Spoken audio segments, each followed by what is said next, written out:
हूँ कि सिंगरौली देश के एक नक्शे पे सबसे प्रदूषण वाला ज़िला बनता जा रहा है। दूसरे नंबर पे तो आ गया दिल्ली के बाद। मैं समझता हूँ कि एक कोयले की राजधानी होने, मध्य प्रदेश की राजधानी होने के कारण कोयले की, जहाँ पर वहाँ जो प्रदूषण का हाल है, निश्चित तौर से वहाँ के लोगों, रहवासियों के लिए एक भविष्य के अंदर मुश्किल वाली जगह हो जाएगी, जहाँ पर रहना बड़ा दुभर होगा। रिश्ते कैसे होंगे, नाते कैसे होंगे, परिवार कैसे बसेंगे। लगता है कि सिर्फ खदानें रह जाएगी, वहाँ से रहने वाले लोग को विस्थापित होना पड़ेगा। विस्थापन देखा मैंने वहाँ पर, इतनी सारी कंपनियाँ आई, चाहे अडानी की कोल माइंस हो, चाहे अन्य की कोल माइंस हो, चाहे जेपी की हो। इन लोगों ने वहाँ पर अपनी अपनी नीतियाँ बनाई। कलेक्टर ने जो निर्धारण करना चाहिए गाइडलाइन के अनुसार, स्व निर्धारण किए, उसकी किसी ने, राज्य सरकार ने समीक्षा नहीं करी। और कहीं पे अगर 32 लाख रुपए दिए जा रहे तो कहीं 3 लाख रुपए दिए जा रहे 1 एकड़ के। ये मैंने वहाँ पे देखा। और ऐसे लोगों को देखा जो आज जिनके घर तोड़ दिए गए, पूरी की पूरी बटालियन लगा के, पुलिस की, एसएफ की बटालियन लगा के घर तोड़ दिए गए। लंबई करके, क्या नाम था, लंबई करके एक जगह है, उस गांव में बेचारी एक बुजुर्ग महिला मिली, कई गांव के लोग मिले, दलित समाज के लोग थे। वो आज पन्नी लगा के आज उन जंगलों में रहना पड़ रहा है, जिसमें कि जो उनकी कई पीढ़ी वहाँ पे रह चुके हैं, वहीं काबिज थे वो लोग, और उनको बेदखली की कार्रवाई की गई। और लेकिन कानून और नियम है कि अगर कोई वहाँ पे रह रहा है, अगर सरकारी ज़मीन पे भी रह रहा है तो उसके घर का उसको मुआवजा मिलेगा, लेकिन सरकार ने नहीं दिया। ये सीधे सीधे मनमानी दिखती है कि किस प्रकार से दबाव के अंदर मोहन यादव की सरकार काम कर रही है। मुझे लगता है कि देश के अंदर मोदी के साथ अडानी सेफ है, मध्य प्रदेश के अंदर मोहन यादव के साथ अडानी सेफ है। और निश्चित तौर से एक दुख के दर्द की बात है, और मैं ये कहना चाहता हूँ कि सिंगरौली को सरकार वापस सिंगूर बनाने की बात कर रही है। और मैं नहीं चाहता हूँ कि सिंगूर बने, क्योंकि अगर इस प्रकार की स्थितियाँ रहेगी तो सरकार के लिए बड़ी चिंताजनक रहेगी। कांग्रेस पार्टी की ओर से हम यही कहना चाहते हैं कि ऐसे कई मामले जो सामने आए, चाहे विस्थापन के आए, गड़बड़ियाँ, जिस प्रकार से अधिकारी मिलके वहाँ विस्थापन की, इसमें सही लोगों को न्याय नहीं मिल पा रहा, और कोयले की जिस प्रकार से चोरी हो रही है, झारखंड से कोल डस्ट आती है, कोयलों के अंदर मिलके वो जाती है।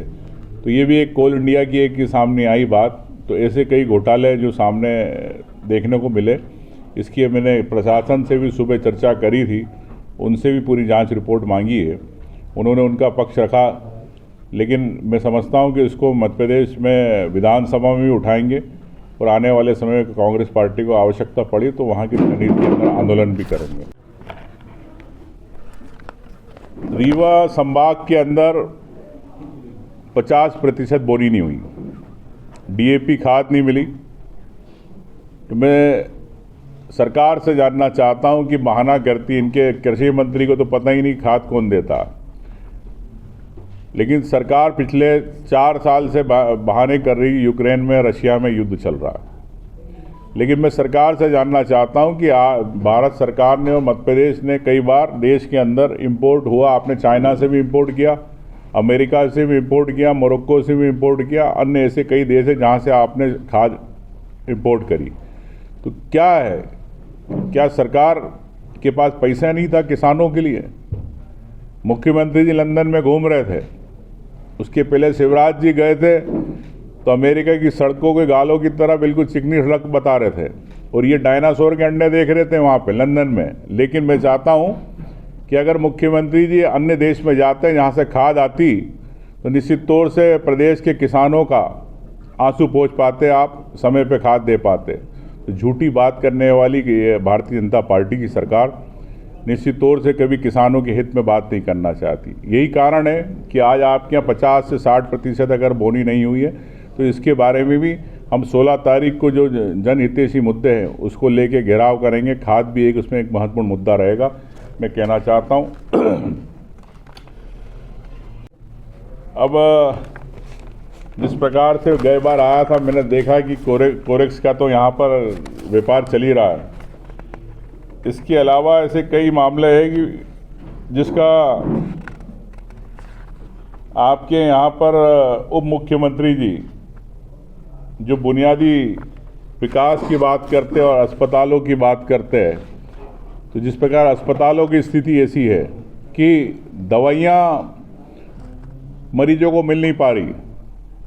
प्रदेश के उप मुख्यमंत्री है और अपने ही गृह जिले के अंदर मरीजों को दवाई नहीं दे पा रहे, फ्री दवाइयाँ।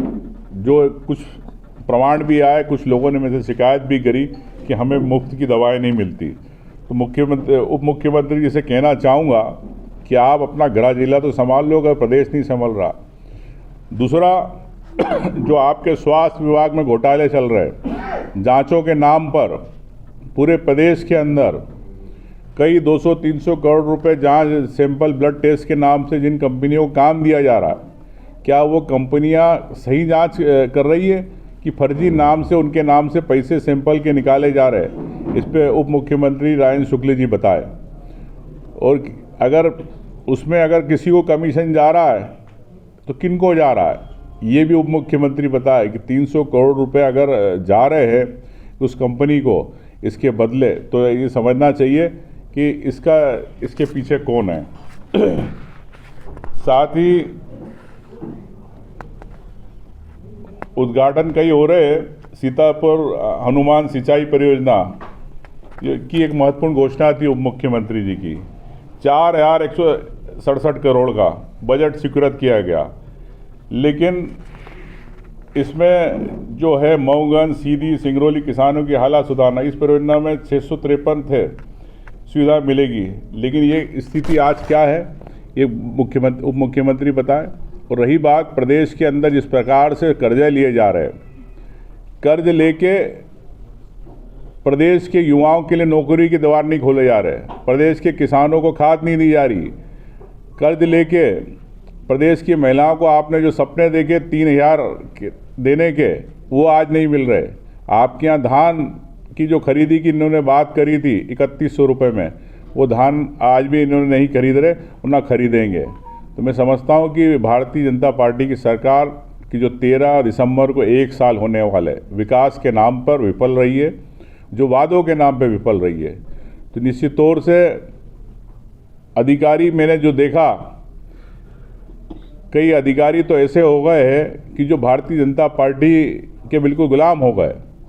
तो मैं समझता हूँ ऐसे अधिकारी जो भारतीय जनता पार्टी के नाम से माला जप रहे हैं, उन अधिकारियों के बारे में मैं यही कहना चाहूँगा कि अब कांग्रेस को या तो एक शुरुआत करना पड़ेगी, अभियान की तेल की शीशी इनको दे, इनके भारतीय अधिकारियों को, और किसको तेल लगाते हैं ये भारतीय जनता पार्टी के नेताओं को जाके तेल लगाए, क्योंकि काम तो कर नहीं रहे जनता के। तो मैं समझता हूँ कि जनता के हित के अंदर अधिकारी को जवाबदार है।